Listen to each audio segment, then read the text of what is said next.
Welcome to I dream. నేను విజిత. ప్రస్తుతం మనతో పాటు ఉన్నారు ఇస్కాన్ టెంపుల్ నుంచి ప్రణవానంద ప్రభుజీ గారు.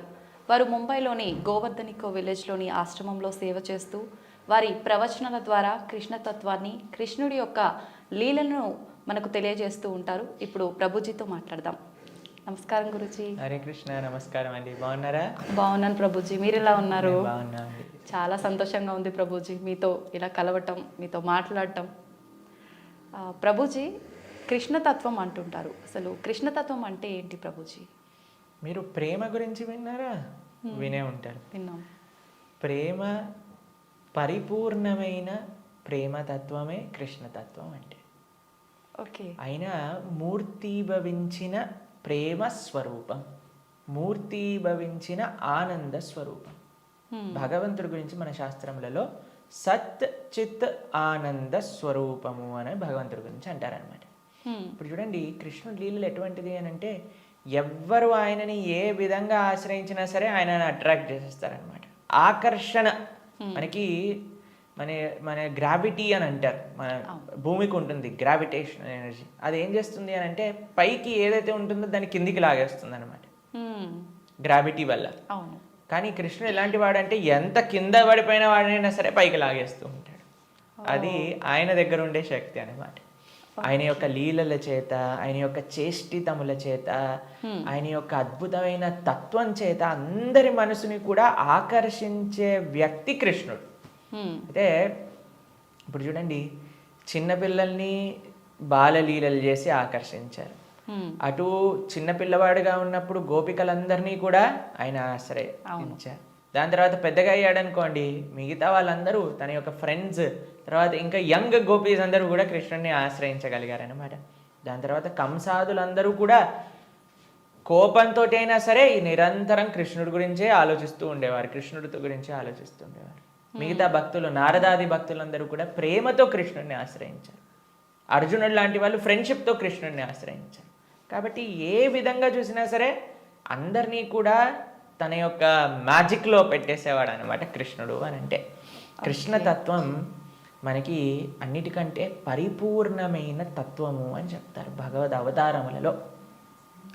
మనకి భాగవతం చెప్తుంది, సాక్షాత్గా అన్ని అవతారముల యొక్క ఏదైతే మూల కారణం ఉందో అది కృష్ణతత్వం అని కూడా మనకి చెప్తారు శ్రీమద్ భాగవత ప్రమాణంగా మనం చూస్తే. ఓకే. అయితే స్వామి అద్భుతమైన ప్రేమ, ధర్మము, ఆనందము వీటన్నిటితో కూడుకున్న తత్వమే కృష్ణతత్వం అన్నమాట. ఓకే. అయితే ప్రభుజీ, హిందువులు కృష్ణుణ్ణి అసలు ఎందుకు పూజించాలి ప్రభుజీ? హిందువు అని అంటేనే రామకృష్ణాదులందరినీ కూడా ఆరాధన చేసేవారే. సనాతన ధర్మానికి ఒక మూల స్తంభం, లేదా ఒక విధంగా చెప్పాలి అని అంటే సనాతన ధర్మానికి ఒక అన్నిటికంటే ముఖ్యమైన గ్రంథం మనకి భగవద్గీత. కృష్ణుడిని గీతాచార్యుడు అని అంటారు.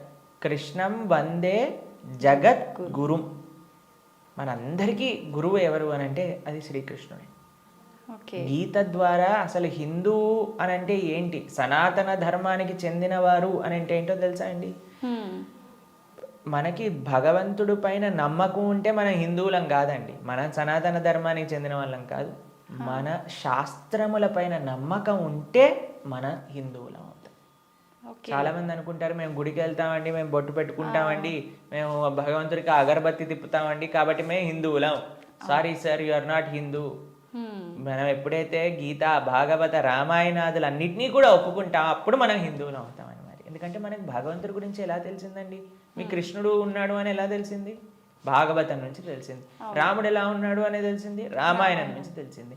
మనం రామాయణము, భాగవతము, భగవద్గీత, ఉపనిషత్తులు, వేదములు వీటిని ఒప్పుకున్నప్పుడే మనం భగవంతుడికి నమ్ముతాము అని మనకి ఆచార్యులు చెప్తారనమాట. కాబట్టి ఆస్తికత అని అంటే గ్రంథములపైన నమ్మకం పెట్టడం, మన శాస్త్రములపైన నమ్మకం పెట్టడం, మన ఆచార్యులపైన నమ్మకం పెట్టడం. కాబట్టి మనందరికీ ఎవరైతే కృష్ణుడు భగవద్గీతలో ఒక విషయం చెప్తారు, ఏంటో తెలుసా అండి? అహం బీజ ప్రదాపిత అని అంటారు. మనందరికీ తండ్రి ఆయనే. మనందరం కూడా మమై వాంసో జీవలోకే జీవభూత సనాతన అని అంటారు గీతలో. మనందరం కూడా కృష్ణుడి యొక్క అంశములు, చిన్న tiny part and parcels of Krishna అని అంటారు. అంటే మీకు ఎక్స్ప్లెయిన్ చేయాలి అని అంటే, ఒక పెద్ద బంగారపు ముద్ద ఉందనుకోండి, 1 kg బంగారపు ముద్ద ఉంది, మీకు ఒక ఉంగరం చేయించుకోవాలి అని అందనుకోండి, దాంట్లో కొద్ది బంగారం తీసి మనం ఉంగరం చేయిస్తాం. కృష్ణుడు ఆ బంగారపు ముద్ద లాంటి వారనమాట, మనమేమో చిన్న చిన్న ఉంగరం లాంటి వాళ్ళం అనమాట. కాబట్టి మనకి కృష్ణుడికి ఉండే సంబంధం ఏంటి అని అంటే, జీవేర స్వరూపహోయ్ కృష్ణేర నిత్యదాస్, మనందరం భగవంతుడి యొక్క దాసులం, భగవంతుడికి సేవకులం అనమాట. కాబట్టి ఆయన సేవ చేయకపోతే ఇంకా మనుష్యే కాదు కదండి. దుర్లభో మానుషో దేహో తదపి దుర్లభమర్థతం మనుష్యత్వం ముముక్షత్వం వైకుంఠ ప్రియ దర్శనం. ఈ మానవ జన్మ లభించిందే భగవంతుని తెలుసుకోవడానికి. కాబట్టి ఆ భగవంతుడి ఆరాధన అనేది ప్రతి ఒక్కరూ తప్పకుండా చేయాలి. మన సనాతన ధర్మంలో కృష్ణ రామ ఆ యొక్క సేవ, వాళ్ళ యొక్క తత్వాలను మనం శ్రవణం చేయటం, వాళ్ళకి సేవ చేయటం అనేది చాలా ముఖ్యం. కాబట్టి ప్రతి ఒక్కళ్ళు కూడా చక్కగా కృష్ణుని ఆశ్రయించాలి, కృష్ణుడి యొక్క భక్తి చేయాలి. ఓకే, అయితే ప్రభుజీ, కృష్ణుడిని ఆరాధించాలంటే కృష్ణుడి విగ్రహం అనేది మనం ఇంట్లో పెట్టుకొని ఆరాధించాల్సి ఉంటుందా గురూజీ? అసలు ఎందుకు పెట్టుకోవాలి కృష్ణుడి విగ్రహాన్ని? కృష్ణుడి యొక్క విగ్రహం ఎందుకు పెట్టుకోవాలి అని అంటే, మనం మీకు ఒక విషయం చెప్తానండి. మీకు చాలా ప్రేమ ఉన్ని వ్యక్తిలోని ఎవరైనా ఉన్నారనుకోండి, మీరు ఏం చేస్తారు? మా కాలేజ్లో మేము ఇంజనీరింగ్ చదువుకునేటప్పుడు చూసేవాళ్ళం అనమాట. ఎవరికైనా గర్ల్ ఫ్రెండ్ బాయ్ ఫ్రెండ్ ఉన్నారనుకోండి, వాళ్ళు ఏం చేస్తారు తెలుసా? స్క్రీన్స్ ఎవరిపైన వాళ్ళు ఫోటో పెట్టుకునేవారు అనమాట. అదే అడుగునే, అరే వీళ్ళెవరు అంటే, వీళ్ళు నా గర్ల్ ఫ్రెండ్, వీళ్ళ బాయ్ ఫ్రెండ్ అని చెప్తూ ఉండేవారు. తర్వాత మేము ఎప్పుడైనా వాళ్ళకి రూమ్కి వెళ్ళాం అనుకోండి, రూమ్లో కూడా వాళ్ళ ఫోటోలు ఉండేవి. దాని తర్వాత ఎక్కడ పర్సులో చూసాను, పర్సులో కూడా వాళ్ళ ఫోటో ఉండే. మనం ఎవరినైతే ప్రేమిస్తామో వాళ్ళ యొక్క చిహ్నాలతో మన అందరినీ నింపేసుకుంటూ ఉంటాం కదండి. అవును ప్రభుజీ. కాబట్టి మనం భగవంతుణ్ణి ప్రేమిస్తున్నాము అన్నప్పుడు భగవంతుడి యొక్క అవే మన దగ్గర ఉండాలన్నమాట. ఇప్పుడు చూడండి, మేము స్వామి ఆరాధకులం. మా స్క్రీన్ సేవర్లో చూడండి, మీకు కృష్ణుడు కనిపిస్తాడు, పార్థసారథి. ఇక్కడ లోపల తీసిన మా ఆచార్యులు కనిపిస్తారు. కాబట్టి ఎక్కడ ఉన్నా సరే కృష్ణుడితో మనం నింపేసుకుంటాం అనమాట. కృష్ణుడు మనకి ఎల్లప్పుడూ గుర్తుండాలి. చాలామంది అంటారు, ప్రభుజీ మాకు కృష్ణుడు గుర్తు రావాలి, రోజంతా మేము కృష్ణ స్మరణలో ఉండాలి అని అంటే, భగవంతుడి యొక్క నామం జపం చేయటం, భగవంతుడిని ఆరాధన చేయటం అనేది చాలా ముఖ్యం. ఓకే. కాబట్టి ప్రతి ఒక్కళ్ళు చాలామంది భయపడిపోతూ ఉంటారు, ప్రభుజీ ఇంట్లో విగ్రహం పెడితే ఆయనకి 3 పూట్ల నైవేద్యం పెట్టాలా అంటే, మరి స్వామి మనకి తినడానికి తిండి ఇచ్చింది, మీకు శరీరం ఇచ్చింది, పీల్చడానికి గాలి ఇచ్చింది, చూడడానికి కన్నులు ఇచ్చింది, శక్తినిచ్చింది, మనసునిచ్చింది ఏమో ఆయనకు పెట్టడానికి మనకి పెద్ద బాధ. ఆయన నుంచి అన్ని వాడుకోవడానికైతే అప్పుడేం అడగట్లేదు, ప్రభుజీ మేము ఇంత వాడేసుకుంటున్నాం కృష్ణుడి దగ్గర నుంచి అని ఎవరు అడగాల్సిన అవసరం లేదు. కానీ కృష్ణుడికి ఇచ్చేటప్పుడు మాత్రం 3 పూటలా పెట్టాలా అండి నైవేద్యం అని అడుగుతారు. నిజంగా అలా పెడితేనే కృష్ణ పరమాత్ముడు మనందరినీ అనుగ్రహిస్తాడా ప్రభుజీ? మీరు ఒక్క విషయం చెప్తానండి. మీ ఇంటికి ఒక గెస్ట్ని తీసుకొచ్చారు, ప్రభుజీ గెస్ట్కి 3 పూట్ల పెడితేనేనా అండి ఆయన పట్ల ప్రేమ ఉన్నట్టు? ఆయన ఉపవాసం ఉంటే నాకేముందండి, ఆయన వచ్చి అక్కడ ఉన్నాడు, ఆయనంతా ఆయన ఉంటాడు, ఆయనకి ఏదైనా ఆకలేస్తూ వండుకొని తినమనండి అని అంటారండి గెస్ట్ని ఎవరినైనా? లేదు ప్రభుజీ. రాగానే మీరు ఇప్పుడు నేను రాగానే నన్ను టీ తాగుతారా కాఫీ తాగుతారా అని అడిగారా? అవును ప్రభుజీ. మరి అడగకుండా పర్వాలేదులే ఈయన వచ్చాడు కదా, ఈయన ఇష్టం ఉన్నట్టు ఈయనని కూర్చొని ఈయననే మైక్ సెట్టింగ్ చేసుకొని ఈయననే షూటింగ్ చేసుకొని వెళ్ళిపోని ఇవ్వండి అంటారా? లేదు ప్రభుజీ. కాబట్టి మనం ప్రేమతో భగవంతుని పిలిచినప్పుడు, భగవంతుడు వచ్చినప్పుడు ఆయనకి సేవ చేసే బాధ్యత కదండి మనకి. అవును. ఆయనకేం కావాలని కాదు, కానీ మనకు ఆయన పట్ల ఉండే ప్రేమను వ్యక్త చేసుకోవడానికి మనం సేవ చేసుకోవాలి. ఇప్పుడు ఆయనకి రావాల్సిన అవసరం ఏముందండి? మీరు ఇందాక అన్నారు, ప్రభుజీ మీరు వచ్చినందుకు చాలా సంతోషమైంది అని. కాబట్టి మనలాంటి ఏదో చిన్న వ్యక్తి ఒకళ్ళ దగ్గరికి వెళ్తేనే మనం సంతోషపడుతున్నామే, అఖిలాండ కోటి బ్రహ్మాండ నాయకుడు మన ఇంటికి వచ్చాడు ఒక విగ్రహ రూపంలో మన సేవ స్వీకరించడానికి అని అంటే, ఎంత ఆనందంతో మనం స్వామిని స్వీకరించాలి చెప్పండి, ఎంత విశేషంగా స్వామిని ప్రేమించాలి చెప్పండి. అవును ప్రభుజీ. మన ఇంట్లో భగవంతుడు అంటే ఒక వ్యక్తి, ఆయన మన దగ్గరికి వచ్చారు, మనం పిలిచి నమ్మకంతో వస్తే అక్కడ ఉంటాడు. కృష్ణ అనగానే స్వామి అక్కడ ఉన్నారు. ఇప్పుడు మనం ఏం చేస్తాం? భగవంతుడి యొక్క పూజ అంటే పెద్ద ఏదో వీళ్ళు అనుకుంటారు ఒక ఎక్స్ట్రా బాధ్యత మా తలపైన వేసేస్తారని. కాదండి, ఈజీ. ఇప్పుడు నేను వచ్చాక మీరేమన్నారు, రండి కూర్చోండి, నీళ్లు తాగుతారా, ఏదన్నా తీసుకుంటారా, అవును. అంతే భగవంతుడి ఆరాధన. స్వామి వచ్చావా, తర్వాత కూర్చోబెట్టడం, ఆసనం సమర్పణ చేయటం, తర్వాత అర్ఘ్య పాద్య ఆచమనీయాదులు ఇవ్వటం. తర్వాత మీరు ఇంటికి గెస్ట్ వచ్చారనుకోండి, అయ్యా వాష్రూమ్ యూస్ చేస్తారా, స్నానం చేసి రండి, ఫ్రెష్ అప్ అవ్వండి అంటారు కదా, స్వామికి స్నానం చేయించటం. దాని తర్వాత ఏం చేస్తారు, చక్కగా వస్త్రాలు ఇస్తారు, టవల్ ఇస్తారు, చూసుకోవడానికి వస్త్రాలు వేస్తారు. అయ్యా హాయిగా కూర్చోండి, మీకు భోజనం తయారు చేసి వచ్చాం, చక్కగా రండి, టిఫిన్ చేయండి, భోజనం చేయండి అని చెప్తాం. భగవంతుడికి నైవేద్యం పెట్టడం, అంతే పూజ అంటే. ఇంట్లో కంగారు పడిపోయి అయ్యా మా ఇంట్లో కృష్ణుని తెచ్చుకుంటే మేము ఏమేం చెయ్యాలి, మా సమయం అంతా పోతుందా. ఎంత చేశామని కృష్ణుడు చూడడు, ప్రేమతో చేశామా లేదా. పత్రం పుష్పం ఫలం తోయం యోమే భక్తా ప్రయచ్చతి. భక్తితో కానీ మనం పెడితే అది స్వామి తప్పకుండా స్వీకరిస్తారు.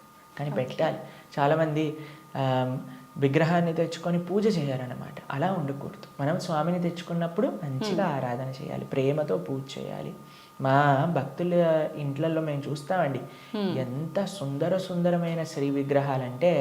ఫర్ ఎగ్జాంపుల్ మీకు ఒక విషయం చెప్తాను. మేము ఆదిలాబాద్ వెళ్తాం అప్పుడప్పుడు. అక్కడ గిరివర్ ప్రభు లక్ష్మీలీల మాతాజీ అని డివోటీస్ వాళ్ళ ఇంట్లో విగ్రహాలు ఉన్నాయి. వాళ్ళు ఎంత బాగా చేస్తారు, ప్రొద్దున పూట లేవంగానే స్వామికి చక్కగా వాళ్ళు ఉయ్యాల్లో పడుకోబెడతారనమాట రాత్రిపూట. అయితే పడుకునే ముందు ఏం చేస్తారో తెలుసా అండి, వాళ్ళు చక్కగా కాళ్ళు ఒత్తుతారు స్వామికి.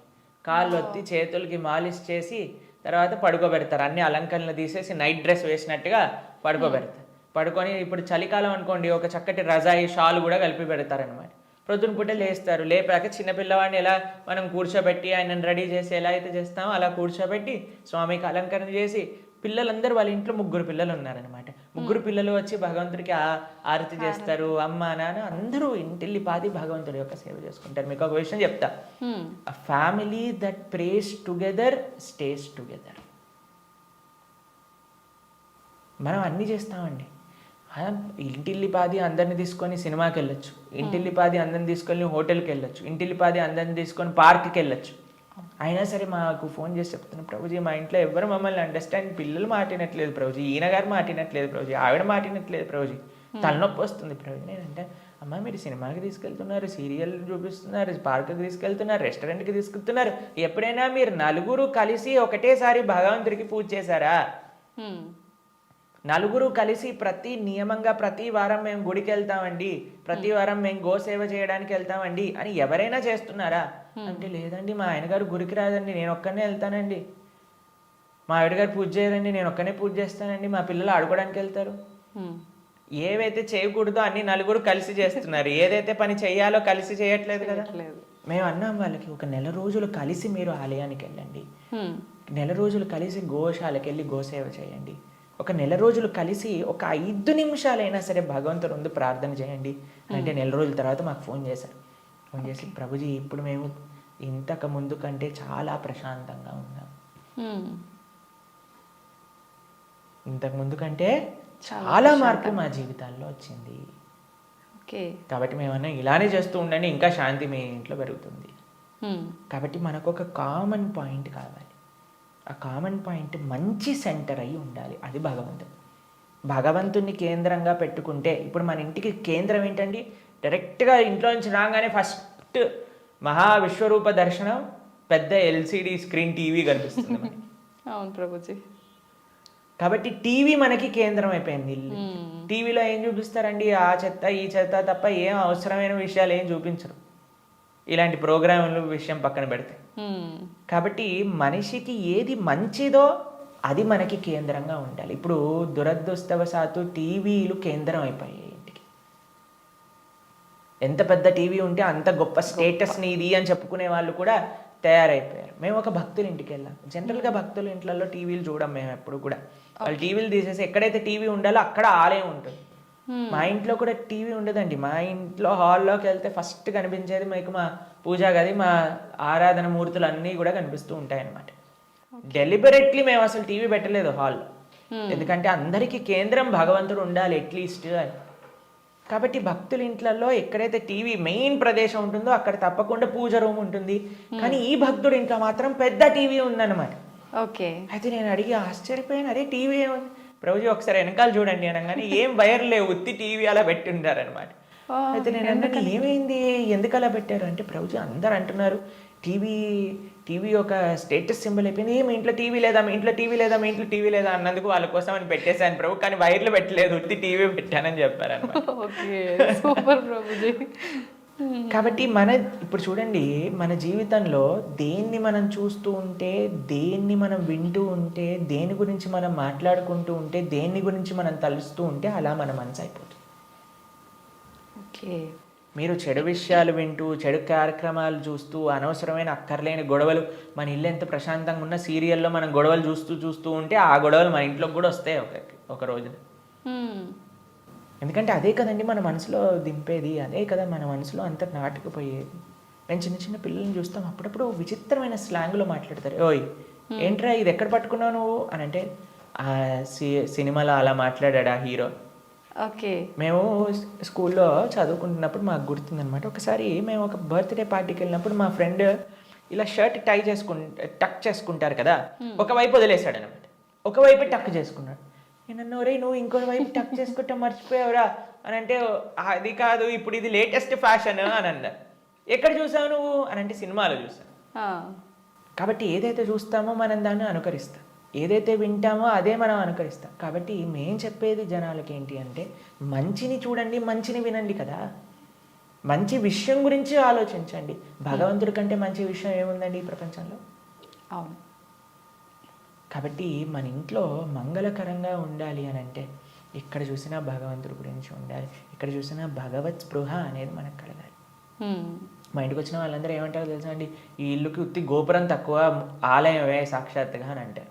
మా అమ్మ వాళ్ళు ఉండే ఇల్లు మా ఇల్లు అని అంటే, మేము ఉండేది ఆశ్రమంలో. కానీ మా పేరెంట్స్ అండి, ఎక్కడ చూసినా మీకు ఎటువైపు చూసినా కృష్ణుడు కనిపిస్తూ ఉంటాడు, కృష్ణుడి యొక్క వివిధ లీలలు కనిపిస్తూ ఉంటాయి. అట్లీస్ట్ మనం మర్చిపోనే స్థితిలో ఉన్నా సరే అటు చూస్తే, ఓ కృష్ణలీల, కృష్ణుడు ఇలా గోవులను కాయడానికి వెళ్తున్నారు, ఇక్కడ గోపికలతో చక్కగా నృత్యం చేస్తూ ఉన్నారు, ఓ ఇక్కడ యశోదమ్మతో ఉన్నారు అని మనకు ఆ స్పృహ రాదు.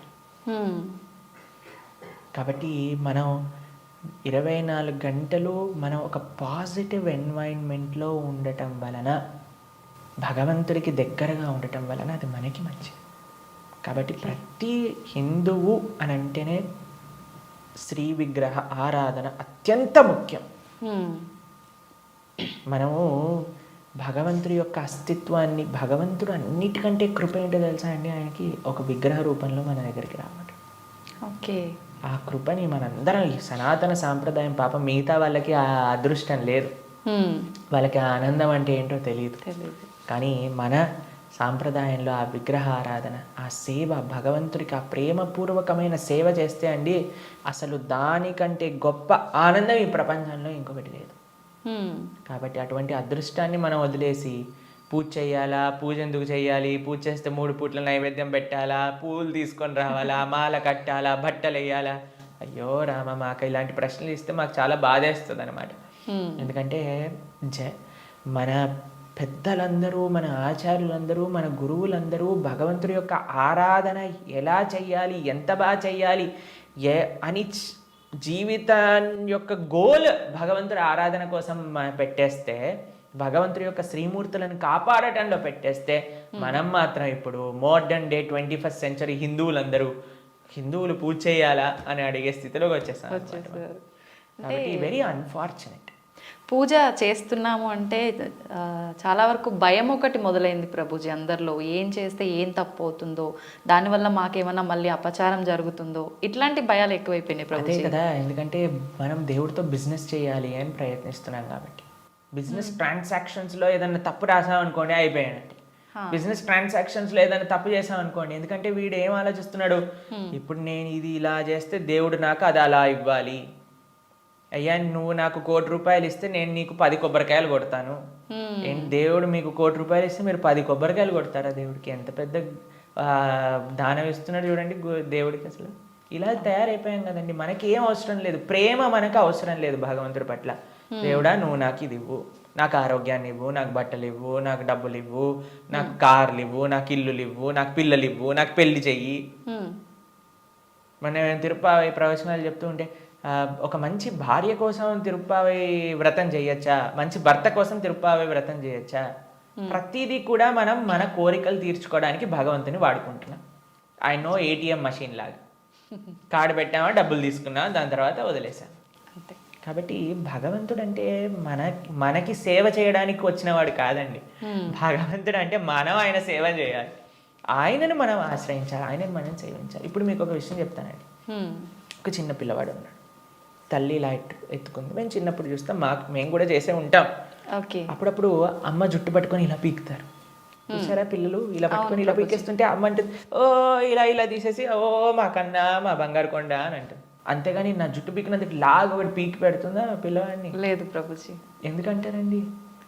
పిల్లల్ని గారాబం చేస్తుంటారు ముద్దుగా, అంటే తెలిసి తెలియని వయసు కదా. ప్రేమ ప్రభుజీ, ప్రేమ. పాపం వాడికి ఏం తెలుసండి జుట్టు పీకితే నొప్పేస్తుంది మా అమ్మకి అని. కానీ తల్లికి ఆ పిల్లవాడి పైన ప్రేమ అంటే ఏమనిపించదు. అవును, అంతేనా? కొన్నిసార్లు పిల్లలు చూసారా మూత్రం పోసేస్తూ ఉంటారు. ఆ తాతగారు ఎత్తుకున్నప్పుడు, అమ్మమ్మ ఎత్తుకున్నప్పుడు ఏమని అంటారండి, తీసి పిల్లవాడిని ఇలా పడేస్తారా పాట అని. ఇంకా హ్యాపీగా ఫీల్ అవుతారు ప్రభుజీ. ఎంత ఒకళ్ళని చూసానమాట మేము, ఓ మా పిల్లవాడు మా మనవాడు మూత్రం పోసాడే అని ఎగిలిపోతున్నాడు ఆయన. ఎందుకు? ప్రేమ ఉంది కాబట్టి భగవంతుడు ప్రేమైకమూర్తి. అందుకే కృష్ణుడి గురించి ఏమన్నాం మనం? ప్రేమ స్వరూపం.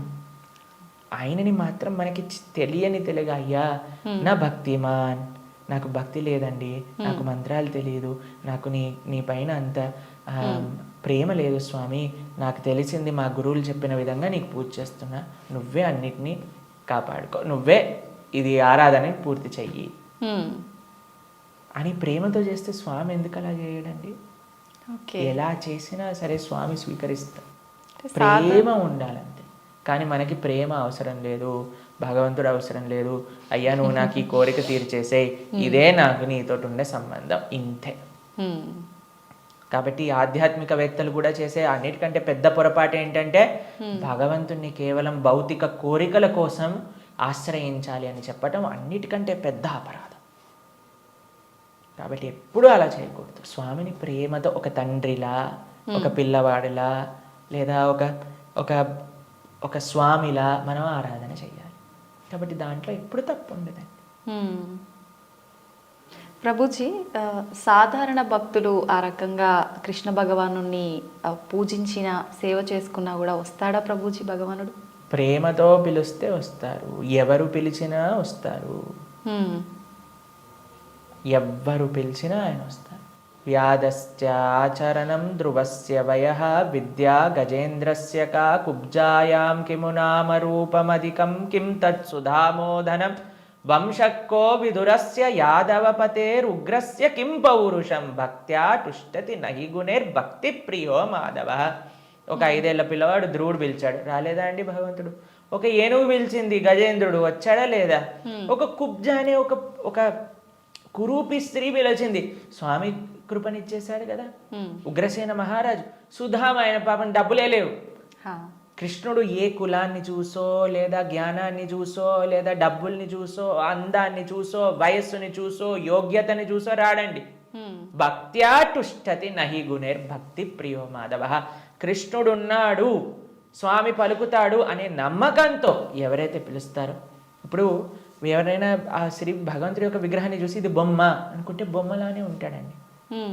ఇది మట్టితో చేశారా అంటే మట్టే ఉంటాడు. స్వామి ఉన్నాడు అని నమ్మితే ఎక్కడైనా భగవంతుడు ఉంటాడు. ఎవరైనా చెప్పారనుకోండి, అరే ఈ మట్టి విగ్రహంలో భగవంతుడు రావటం అపరాధం అని అంటే వాడికి భగవత్ తత్వం గురించే తెలియదు. మీకు ప్రేమ ఉందనుకోండి, ఎక్కడ పిలిచినా ఒక వ్యక్తి వస్తారు. అవునా కాదా చెప్పండి? అవును ప్రభుజీ. మేము ఒక ప్రోగ్రామ్కి వెళ్ళామండి. అయితే వాళ్ళు అన్నారు, ప్రభుజీ మా ఈ చిన్న ప్రోగ్రామ్కి వస్తారని మేము అనుకోలేదు ప్రభుజీ, కానీ పిలవంగానే మీరు వచ్చారు. ఒక చిన్న వ్యక్తినండి, ఒక ఇన్సిగ్నిఫికెంట్ పర్సెంట్ లైక్ మీ ఒక దగ్గరికి వెళ్తే వాళ్ళు ఎంత ఆనందపడ్డారు. అరే మా ప్రదేశానికి కూడా వస్తారా, మా ఇంటికి వస్తారా ప్రభుజీ అని ఆనందపడ్డారు. అదే ప్రేమతో పిలిస్తే భగవంతుడు రాడు ఈ వస్తువులోకి అని చెప్తే అసలు భగవంతుడు ప్రేమ ఉన్నట్టేనా?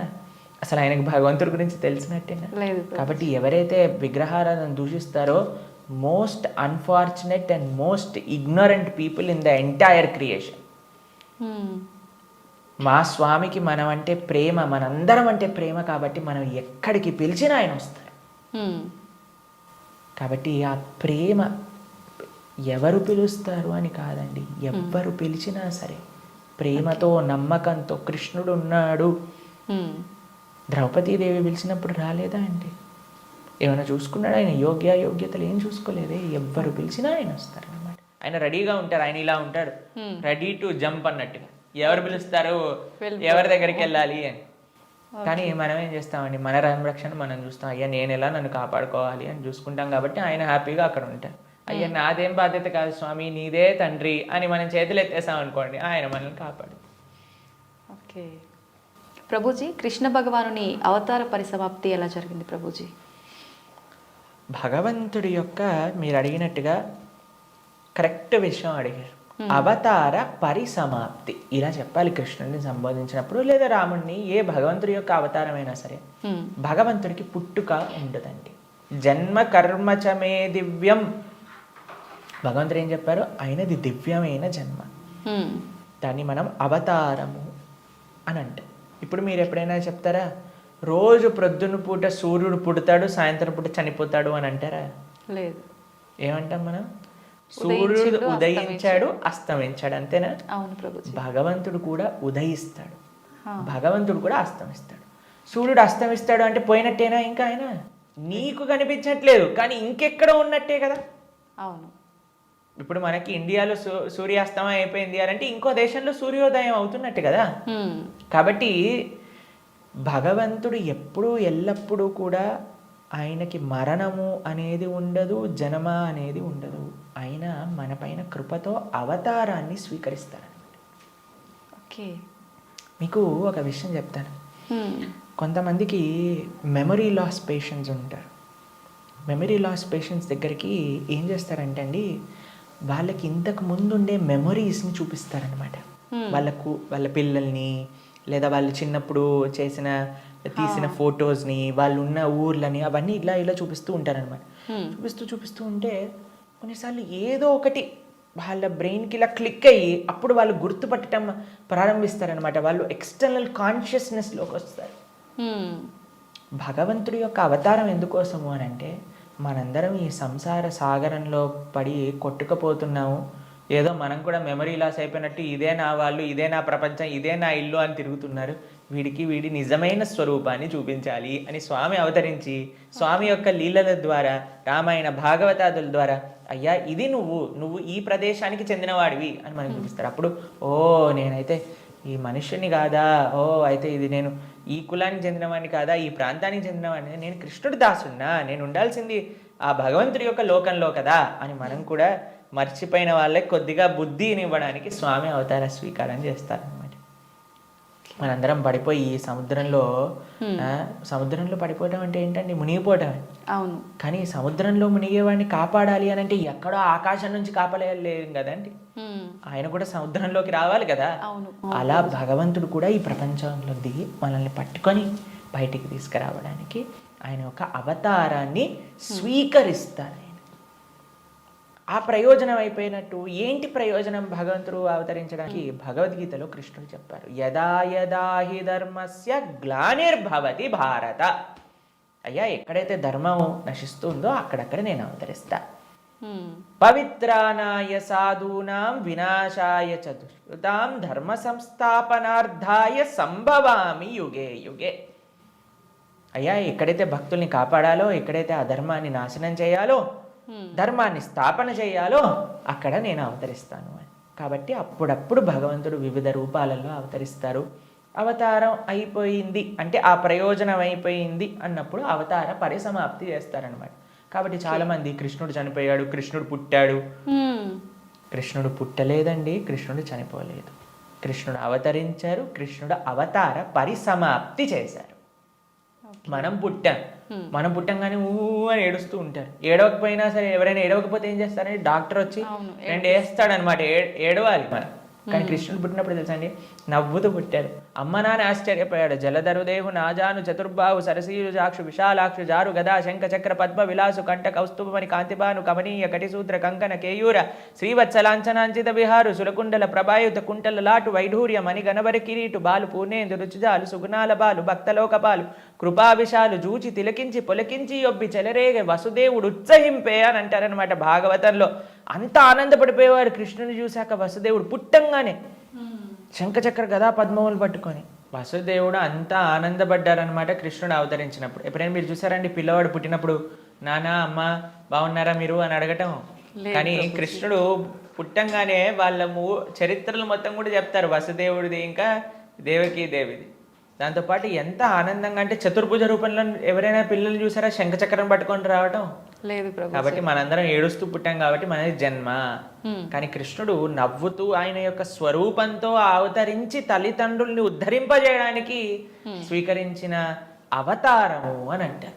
కాబట్టి భగవంతుడికి ఎలా అయితే పుట్టుక లేదో అలానే మరణము కూడా లేదు. స్వామి ఎప్పుడూ కూడా ఈ వర్డ్ యూజ్ చేయకూడదు కృష్ణుడి దగ్గర. కృష్ణుడు చనిపోయాడట, రాముడు చనిపోయాడట, ఇవన్నీ మనం అపరాధం అవుతుంది అనమాట. కాబట్టి మనం కరెక్ట్గా మీరు చెప్పిన వర్డ్గా అవతార పరిసమాప్తి, కృష్ణుడి యొక్క అవతార పరిసమాప్తి ఎలా జరిగింది మేము ఇన్స్టాగ్రామ్లలో యూట్యూబ్లలో ప్రకారంగా చెప్పట్లేదు, శాస్త్రంలో ఏ విధంగా ఉందో ఆ విధంగా చెప్తున్నాం. కాబట్టి దీంట్లో చాలా తేడా ఉంది. ఎందుకంటే మాకు అప్పుడప్పుడు రీల్స్ పంపిస్తూ ఉంటారు, అందులో ఏదో కృష్ణుడు ఇలా అయిపోయాడట అలా అయిపోయాడట అని చెప్తూ ఉంటారు. దాన్ని నమ్మకండి. మీరు శాస్త్రాన్ని అధ్యయనం చేసిన వాళ్ళు ఏం చెప్తున్నారు, అలానే ఇప్పుడు ప్రతి ఒక్కరు కూడా కృష్ణుడి గురించి మాట్లాడడానికి రెడీ అయిపోయారు, ప్రతి ఒక్కరు కూడా ధర్మం గురించి మాట్లాడడానికి రెడీ అయిపోయారు, ప్రతి ఒక్కళ్ళు కూడా సాధువుల్ని ప్రశ్నించడానికి రెడీ అయిపోయారు. కానీ సాధన ఏమీ లేదు, శాస్త్ర అధ్యయనం ఏమీ లేదు, సేవ ఏమీ లేదు. ప్రతి ఒక్కరికి మైక్ వచ్చింది కదా, కెమెరా ఉంది కదా అని మాట్లాడుతున్నారు అనమాట. కానీ అది కాదండి కరెక్ట్ విధానం. తద్విద్ధి ప్రణిపాతేన పరిప్రశ్నేన సేవయా ఉపదేశంతితే జ్ఞానం జ్ఞానినః తత్వదర్శినః. ఒక గురువు దగ్గరికి వెళ్ళి సేవ చేస్తూ ఎంత కష్టం తెలుసా అండి మీకు. ఒక విధంగా శాస్త్రం విషయాలు నేర్చుకోవాలి అని అంటే ఆ నమ్మకం, ఆ డెడికేషన్, ఆ ఇంట్రెస్ట్, ఆ సేవ, పరిప్రశ్న ఇవన్నీ కావాలి మనకి. ఇప్పుడు ఒక విషయం మనకి టీవీ మాధ్యమంగానో మన ఇంటర్నెట్ మాధ్యమంగానో అన్ని సులభము అయ్యాయి. ఆ సులభం అవ్వటంలో రెండు ఉన్నాయి. ఎవరైనా మాట్లాడింది మనం నమ్మేస్తాం, అలా కాదు. మనం ఎప్పుడు మేము ఒకటే విషయం చెప్తాం, ఎవరైతే సాధువులు చక్కటి పరంపరాగతంగా జ్ఞానాన్ని నేర్చుకున్నారో, ఎవరైతే శాస్త్ర అధ్యయన చేశారో అటువంటి